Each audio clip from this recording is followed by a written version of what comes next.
All right, y'all. So, y'all already know that if you'll look at my TikToks and some of my reels, that I am starting preschool homeschool with, my oldest. So, I'm planning on starting his homeschool around August 14th.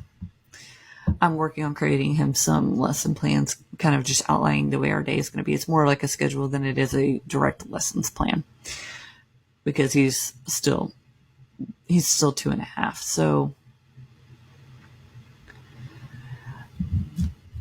I've kind of got a lesson plan book that I'm writing out. Like, hey, we're going to have breakfast. Then we're going to go outside and do greenhouse care. Then you're going to play for a little while on your playground. And then we're going to come inside, wash our hands, and then we're going to start with our circle time. Kind of like outlined like that. And like what his letter for that week's going to be. And that way we can kind of base some of our activities around his letter of the day and, letter of the week. And so he can learn specific letters, and we'll start trying to learn tracing letters and stuff like that. And then all of his like cognitive stuff and his fine motor skills, such as like stringing buttons onto strings, learning how to tie shoes, and stuff like that. That way, like, we're getting base fine motor stuff, and he's getting to play outside. He's getting to learn his letters. But because he does know quite a few of his letters already, for his like first day of school, I'm going to do like his preschool pre-assessment so that I can see where he's at, what he needs to learn, and that way I can kind of monitor him in a few months. Like, hey, is what we're teaching you sticking? Like, what have you learned here? So let's do this assessment again. The assessments are going to be more of like it's going to be more along the lines of play. So he's going to think we're playing a game while I'm really kind of testing him to see where he's at. And I'll do that in a few months. And then at the end of the school year, we'll do it again, see if he's ready to move on from that and learn other things. With him, I'm going to kind of base around like what his grades are going to, like what his grade in school is going to be around where he's at, so that I can kind of see, hey, are you ready to move on? Are you learning these skills? What skills do you know? What skills do you need to work on? So like he could be excelling and be like kindergarten, first grade level in one area, and then be somewhere else in another grade level in another area.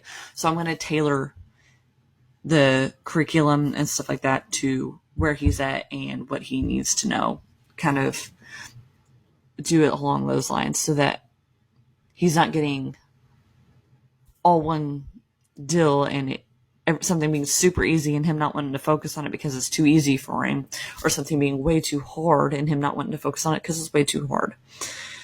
And that way I can kind of find his happy medium on what he needs. That's one of the things that I love about homeschool, because I don't necessarily have to have one set way of doing something with him. I could figure out what works for him. And he doesn't necessarily have to learn it how they're teaching it in a public classroom, because they're trying to teach 20 kids versus he's getting a one-on-one. So I think that that's going to help too. And I think I like that idea for him. So that's kind of what we're doing right now. And as far as some of the things that people are asking, like that have asked me, are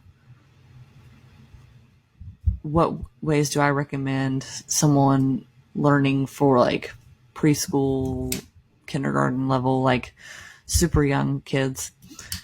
Learning through play is something that is kind of one of my philosophies. I like more hands-on independent learning. And that way, like, there's no set way for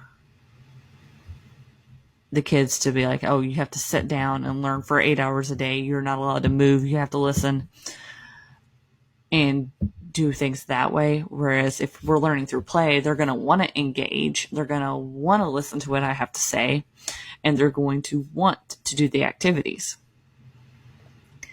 And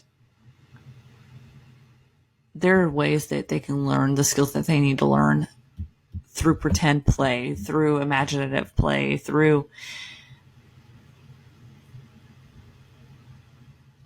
like, let's see here. How do I want to word this? Allowing them to explore their environment and the activities that they have and things out that are out for them is going to help build certain skills that they need. So for my oldest, when it comes to having to build social skills and stuff like that, like I'm going to find play groups that he can go to. I'm going to find library groups that he can go to because they have like homeschool type stuff going on at libraries too, that they'll have like story times. They'll have interactive games and stuff like that. So taking him to have the time to socialize with other children or meeting other moms for play dates and stuff like that, he is still going to get to build his social development. And that's one of the ways that I'm going to help with his social development. And because it's cognitive and other stages of his development can be done with his learning. And learning through play, like outdoors environments, like learning through nature and just exploring are some of the best ways for kids to learn. And they're getting that hands-on experience with things that are in the environment. They're getting to ask questions. Kids are very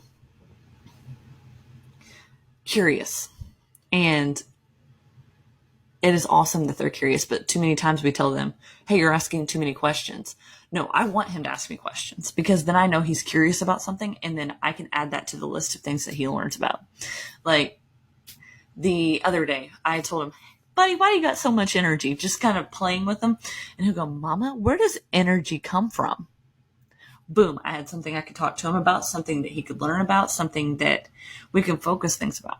And now he'll tell you energy comes from some of the foods he eats, or it can come from the sun. It can come from all these different things. And he knows that energy is always constant. And in the world, like there's different forms of it. And he loves asking questions like that. And one of the other most recent questions, because we tell him, I love you, and he says, I love you too, is where does love come from?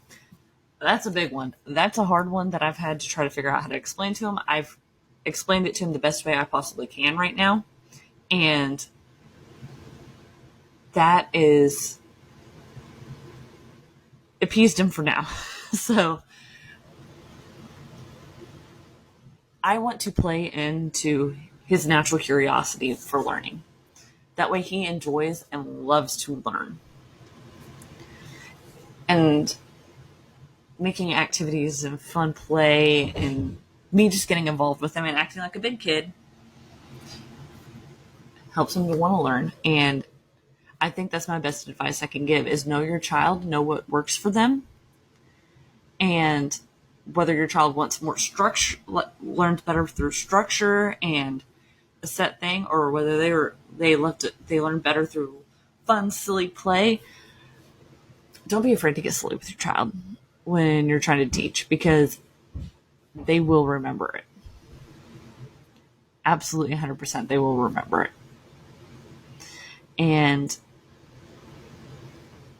that's kind of my advice that I can give you for that. And